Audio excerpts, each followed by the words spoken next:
Welcome to the Gutsy Hormone. The Gutsy Hormone is both a philosophy and a method. It's a gut-first, root-cause approach to hormone healing that combines functional medicine principles, targeted lab testing, nutrition, and nervous system support.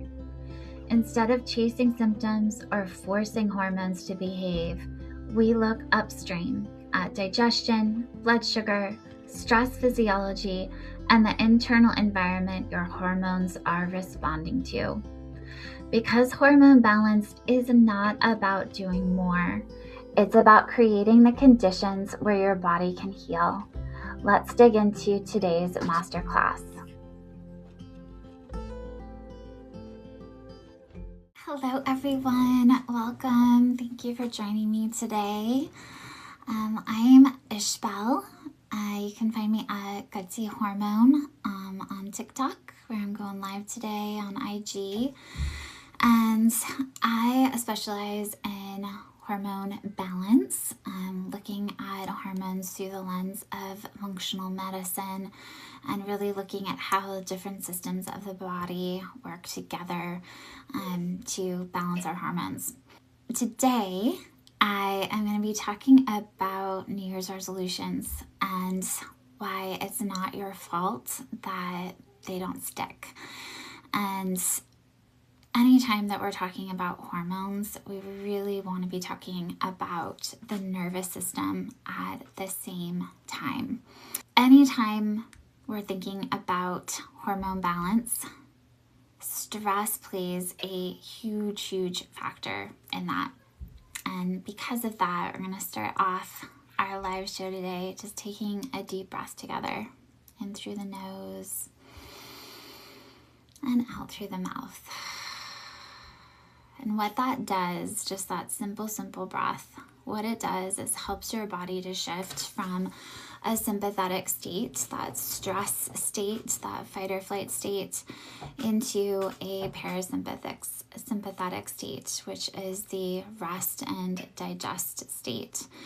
And that is the state of healing. That is the state of safety. And a body that feels safe is a body that is able to heal. And a body that feels safe is a body that can balance hormones. Each month, I teach one of these master classes on a particular subject, and the reason that I do that is because I really deeply believe that when people know better, they do better. And so often we never receive a education on our own physiology. We live in these bodies and we have symptoms like fatigue and PMS and develop kind of chronic conditions like autoimmune diseases, have digestive issues, but don't really understand what is driving so many of those symptoms. And so in these master classes, it's my goal to help you navigate the systems that interplay with hormone balance. So January is the season of New Year's resolutions, but as you probably know and maybe have experienced personally, most of the time, New Year's resolutions, they just don't stick. So why is that? And part of what we want to consider is just the time of year. Okay? So you're not lazy. There isn't a lack of discipline here. There's no need to try harder. Really need to consider that January is a time of less light. In a lot of places, the weather is not encouraging for exercise. A lot of people need or feel that need for more sleep. And these are biological needs that we have at this time of year. But because of New Year's resolutions, a lot of times people go into this kind of push energy at this time of year. And then they wonder why their goals are so difficult, if not impossible, to meet. So this is not some kind of failure on your part. Okay? I would argue that this is really a issue in our society, that we target January and New Year's resolutions as being a time for change, when really it's a time for rest and introspection. From the perspective of chronobiology, which is the study of light and the seasons and how it affects our human physiology, our melatonin is changed. Our circadian rhythms are changed during this time. Cortisol changes. Our energy is dipping. And again, we are simultaneously being told from our society that, this is the time to go hard at the gym. This is the time to go on a really restrictive diet. And somehow magically doing all of those things is going to get you all of your health outcomes that you've ever dreamed of. And I think, again, a lot of people have personal experience of sensing how that just doesn't work that way. And frequently what happens is that people end up burning themselves out, and then they feel disappointed in themselves for not meeting the goals that they have set, when really it was a setup for failure from the very beginning, because you're going against your body's natural inclinations for this time of year. If you're asking yourself to exercise harder, to wake up earlier, to do a full overhaul of your habits in January, you are going against your biology for this time of year. And furthermore, that can have a tremendous impact on your sex hormones. It can make PMS worse. If you're a woman in perimenopause or menopause, it's can be a very difficult time for women, and they need more rest. They need to not push so hard against themselves. It's really a time of listening rather than imposing all of these external goals upon yourself.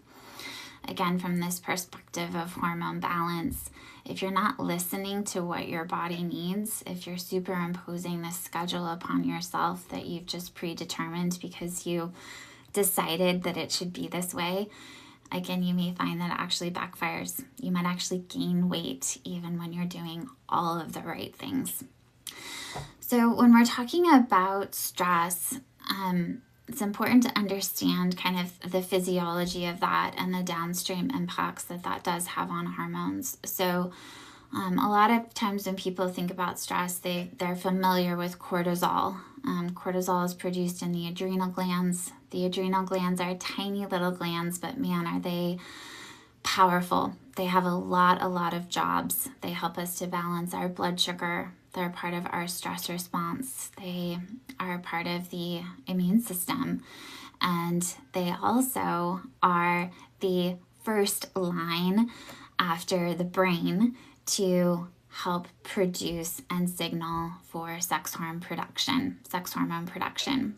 And another interesting thing about the adrenal glands is that when women go into menopause, it's the adrenal glands that become the main producers of estrogen and progesterone. So here again, if you're kind of in this chronically stressed, overworking, pushing state, it will have an effect on your sex hormones downstream. What we want to be focused on is from the perspective of healing hormones, from the perspective of looking at all of the systems that impact hormone balance.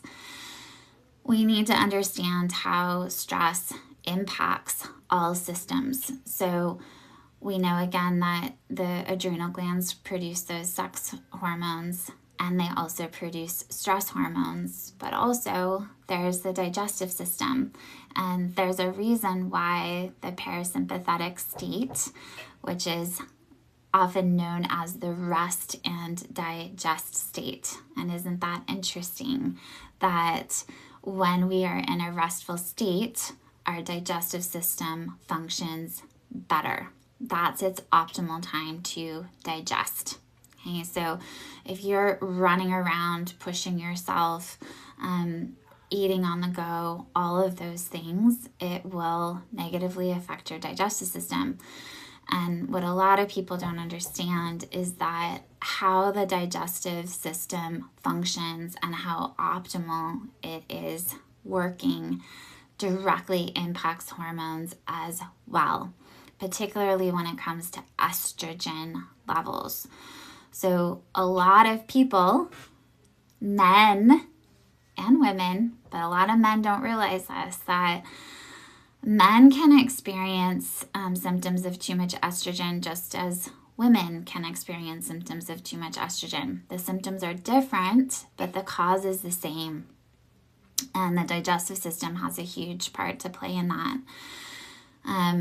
And it comes down to detoxification, not being able to get rid of that estrogen fast enough. So again, if we want to look at kind of root cause drivers of digestive dysfunction, of hormone balance, we really need to look at stress. And when the body feels stressed, it's not able to digest properly, and it's not able to detoxify estrogen properly, which can impact all hormones. So again, when we get back to kind of the topic of today's talk, why do New Year's resolutions fail? Okay, is it a personal feeling? Do you not have enough discipline? Are you just not trying hard enough? It's never about that. Okay? We have to shift our perspective into listening to what our bodies are trying to tell us. And it's also very important to clarify here that your body is not failing you when it's not following what you're telling it to do. Okay, if you want to lose weight and you're exercising like a mad woman and you're dieting and doing all the things and you're not losing the weight, you might even be gaining the weight. It's so easy to get frustrated and angry with your body for not doing what you want it to do. But we actually have to change that conversation completely around and ask, what is the body trying to figure out here? What is it trying to communicate to me right now? And a bigger question that I would layer into this is, why does the body not feel safe enough to lose the weight? Why does the body not feel safe enough to get up out of bed? Okay. Why does the body not feel safe enough to balance your hormones? Your body is not trying to be difficult. It's actually trying to protect you.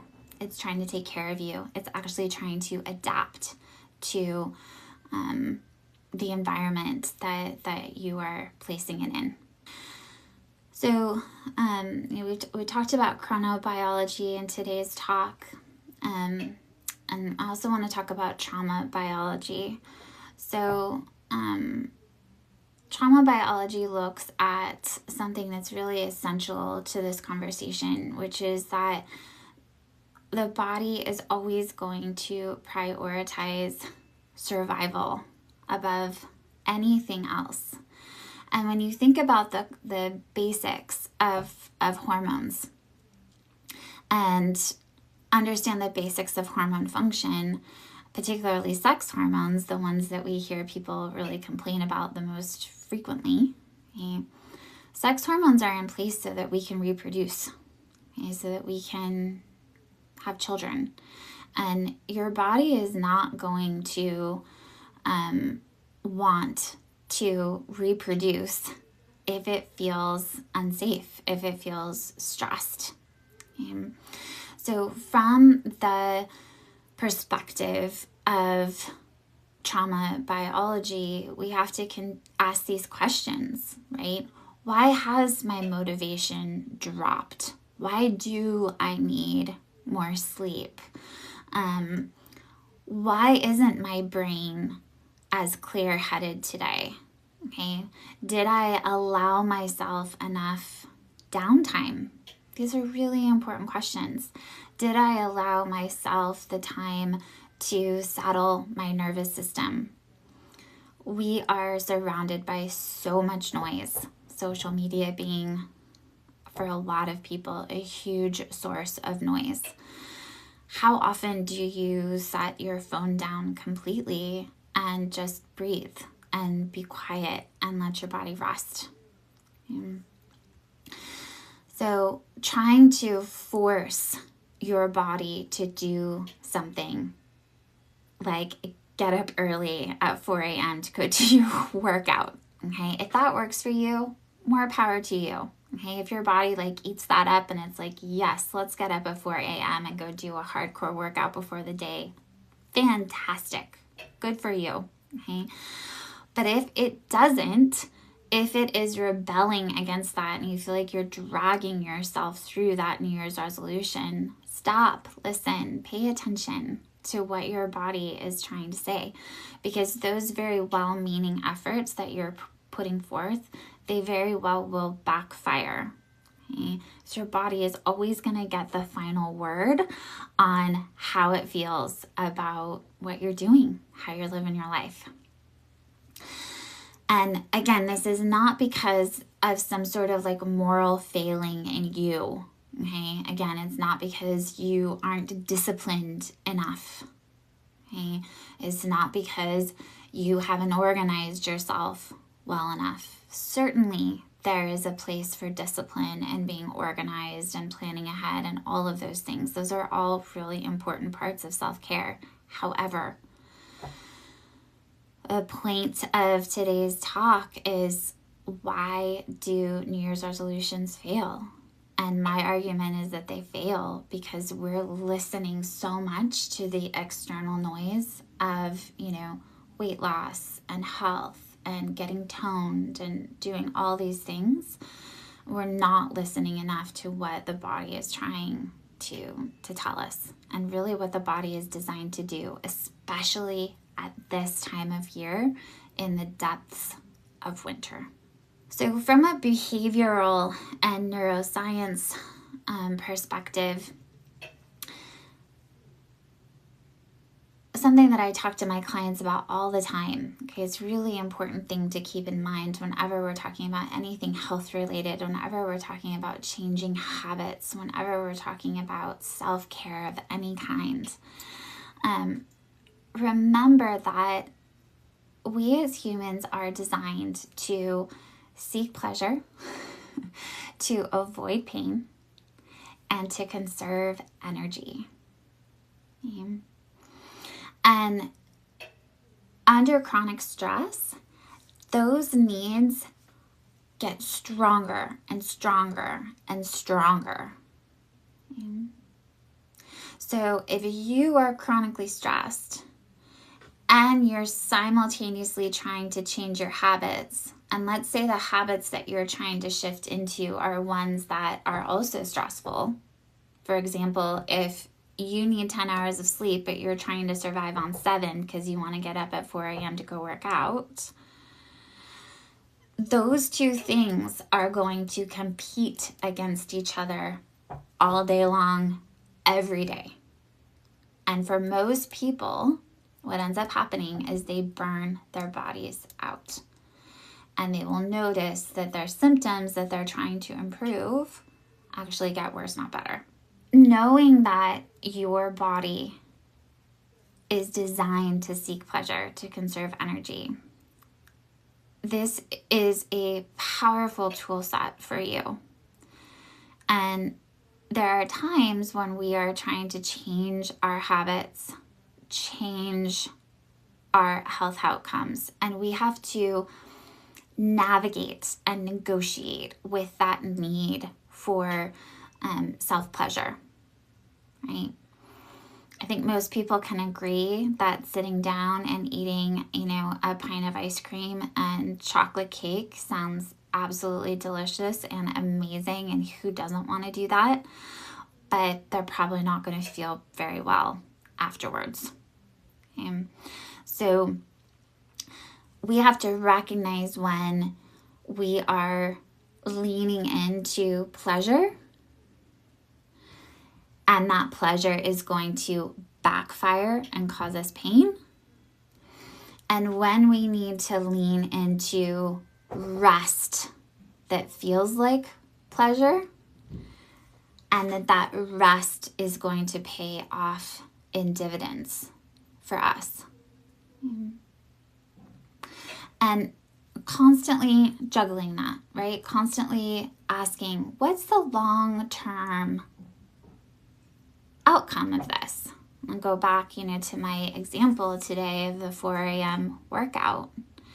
If you wake up at 4 a.m. and you do a super hardcore workout and you have energy for the rest of the day, go you. Do that again tomorrow and see how you feel. Okay? But if you have told yourself, I am getting up at 4 a.m., I'm doing my hardcore workout, and by 7 a.m. you feel like you need to go back to bed, and by 9 a.m. you have a headache and you can't focus in your work meeting, gotta listen to your body. Okay? That is not the long-term outcome that you want for that plan. Right? So if you have ever thought to yourself, as you've made tried to make these habit changes and tried to institute these new things, and it's been just so incredibly difficult. If you have thought to yourself, like, I just always disappoint myself, right? I never keep my word to myself. I don't ever maintain my goals. Please start to rethink that, okay? Because the problem very well may not be you. The problem very well may be the goals that you're setting and even the time of the year that you are setting them. Okay? Again, back to my example of the 4 a.m. workout. That 4 a.m. workout may be better placed right smack dab in the middle of summer, when just from a biological perspective, you just don't need as much sleep. The sun is rising so much earlier, right? And you have more energy. From the perspective of habit formation, we just talked about deciphering the nuances of our desire to seek pleasure and comfort and to avoid pain. Okay? Sometimes we have to override that human desire in order to get the bills paid, right? Instead of watch Netflix. Make dinner at home instead of order takeout. Okay? But we have to be a little bit more careful with that when it comes to self-care activities that end up really stressing the body out and backfiring and causing issues. So instead of asking yourself, what should I be doing? Okay, think instead about asking, what feels easy enough to do consistently right now? And let it be simple. Let it be easy. Okay? Think of something that you feel like you could consistently do every single day. And do you know what that does? It develops self-trust. Okay? That when you say you're going to do something for yourself, you've taken into consideration the long-term impact. You've taken into consideration the history that you have with your body and with your health.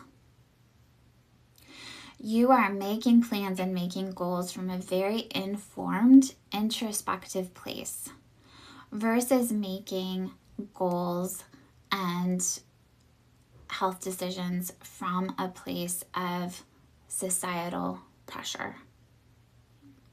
You want to think about how you can partner with your body rather than being in direct conflict with it when you're developing self-care habits. So for January, my encouragement to you is to drop the enormous New Year's resolutions, okay? And to choose something small that you feel like you can be really consistent with, that you can make yourself proud with, that takes into consideration your body's feedback and that feels neurologically supportive, that helps you to stay in that parasympathetic state, that rest and digest state. Okay? And that could be taking a deep breath before you start your breakfast. That could be getting out in the sunshine. Okay?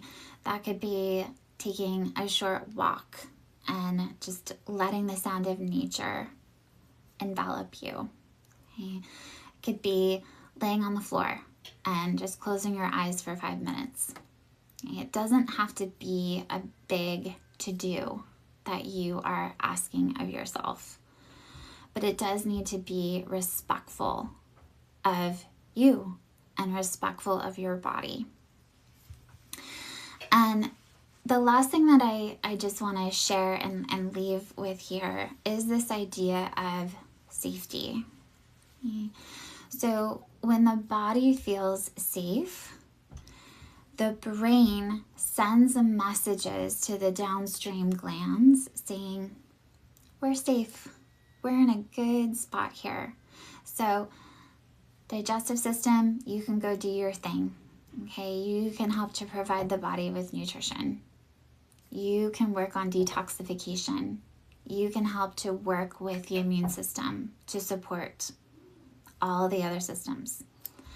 Hormones, we're going to get you orchestrated, okay, because the body feels safe. We're not going to be sending all of these stress hormones down the pipeline that then disrupts the rest of the sex hormones.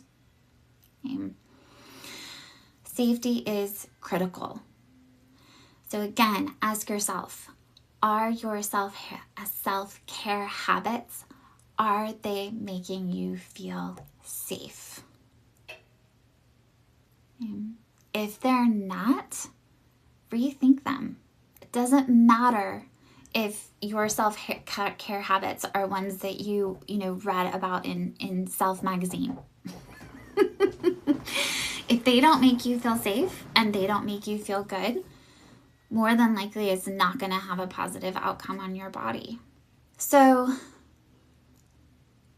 if this masterclass resonated with you, every month it's my intention to release one of these masterclasses, reviewing physiology, teaching people about their bodies, providing just some helpful tips and tricks. I'd love to have you in my newsletter. I send out the recording of this live show and then include some additional tips and tricks from there. So think about that. Think about how to feel safe in your self-care habits. Reframe your New Year's resolutions entirely. And consider how healing can happen from a place of rest and peace rather than force. All right. Thank you all. Thanks for being here. I'll see you next time.